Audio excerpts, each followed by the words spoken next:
Hello दोस्तों, आपको मेरी लाइफ के बारे में दिखाने जा रहा हूँ कि मैं क्या करता हूँ क्या नहीं करता हूँ।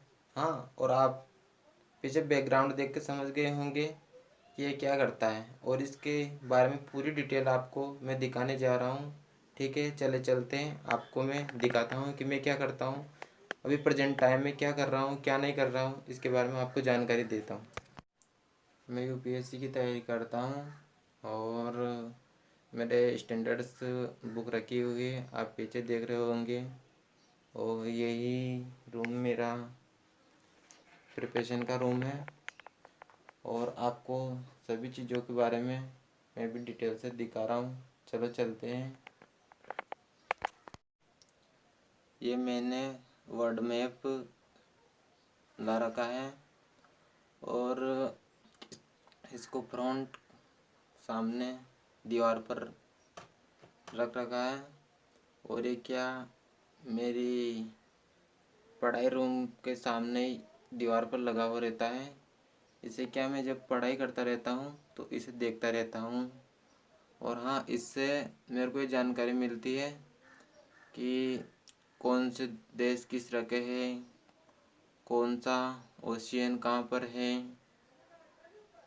कौन सा कॉन्टिनेंट की कितनी जनसंख्या है, कौन बड़ा है कौन बड़ा नहीं है, इस सभी के बारे में मैं इस मैप के माध्यम से देखता रहता हूँ। और क्या, ये सामने रहता है तो हमको सभी चीज़ की मालूम होती है कि कौन सी रेखा कहाँ से गुजर रही है, कौन से देश से गुजर रही है और किधर से गुजर रही है। जैसे कर्क रेखा, मकर रेखा, विषुवत रेखा, और ये अक्षांशर देशांशर के बारे में हमें पूरी नॉलेज होती है। और आपको दिखाने जा रहा हूँ अब इंडिया मैप, उसके बारे में आपको पूरी डिटेल दिखाने जा रहा हूँ।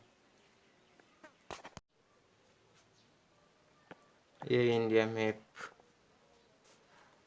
ये भी सामने दीवार पर रखा हुआ है, और ये भी मेरी पढ़ाई रूम में ही लगा हुआ है। और ये भी मेरे पढ़ाई पढ़ाई जस्ट फ्रंट पर लगा हुआ है। और इसके बारे में आपको दिखाऊं मैं, इससे क्या लाभ होता है। यूपीएससी क्या करती है, बहुत बड़ा सिलेबस है। इसमें हमको मालूम नहीं पड़ता है कि कौन सी पृष्ठभूमि कहाँ पर है या कौन सी वस्तु कहाँ पर है।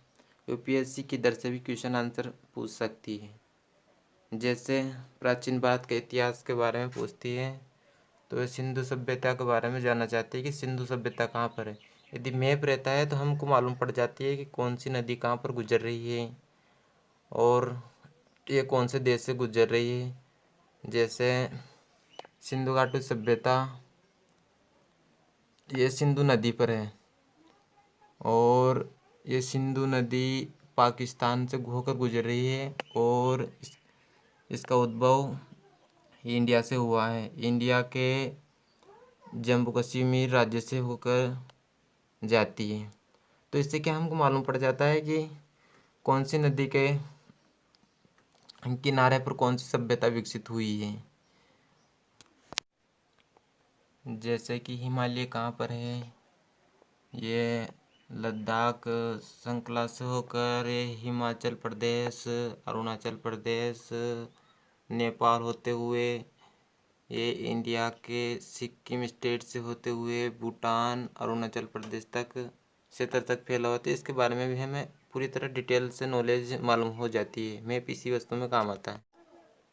जैसे मैं आपको दिखाऊं कि मैप में कौन कौन सी चीज़ फेमस है, तो उसके बारे में दिन रात अपने आंखों के सामने होती है, तो हमको ये भी मालूम होता है कि कौन सी वस्तु कहाँ पर है। जैसे मैं आपको दिखाऊं कि ये पालीताना गुजरात, तो ये गुजरात के लिए फेमस है। तो ये गुजरात कहाँ पर है, ये यहाँ पर, तो हमको इसकी स्ट्रेटजी मालूम होती है कि ये कहाँ पर है।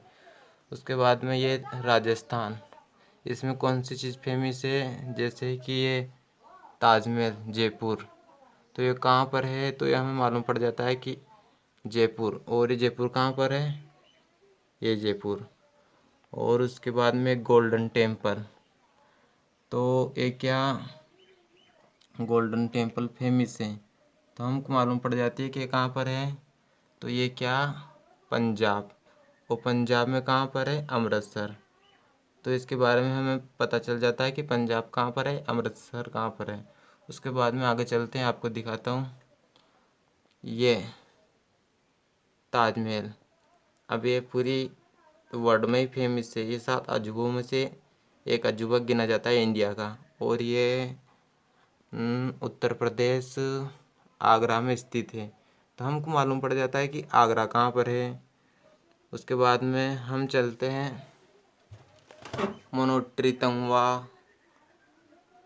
और उसके बाद में ये रुमटेंक, ये काजीरंगा असम। उसके बाद में चलते ही असम यहाँ पर है। और ये मणिपुर नृत्य। तो हमको मालूम पड़ जाता है कि मणिपुर राज्य इंडिया के किस तरफ है, तो ये इंडिया के पूर्व की तरफ है। उसके बाद में पता चलता है हमको ये नागालैंड नृत्य। तो नागालैंड नृत्य किस चीज़ के लिए प्रसिद्ध है, ये नृत्य के लिए प्रसिद्ध है, ये कहाँ पर है, तो ये हमको मालूम पड़ जाता है कि नागालैंड ये यहाँ पर है, ये इंडिया के पूर्व में। उसके बाद में दुर्गा पूजा किस चीज़ के लिए फेमस है, तो ये दुर्गा पूजा के लिए कौन सा राज्य है, तो हमको पता चल जाता है कलकत्ता। अब ये कलकत्ता कहाँ पर है, तो ये पश्चिम बंगाल की राजधानी है कलकत्ता। तो हमको इसके बारे में मैप से पता चल जाता है। उसके बाद में फिर हम चलते हैं रथ यात्रा पुरी। अभी ये रथ यात्रा कहाँ की है, यह है उड़ीसा राज्य की जगन्नाथपुरी। तो हमको मालूम पड़ जाता है कि यह किस राज्य में, तो ये किस तरफ है, तो यह है अपने पूर्वी घाट कोरोमंडल के पास में। उसके बाद में आगे चलते हैं, हम आपको दिखाते हैं कि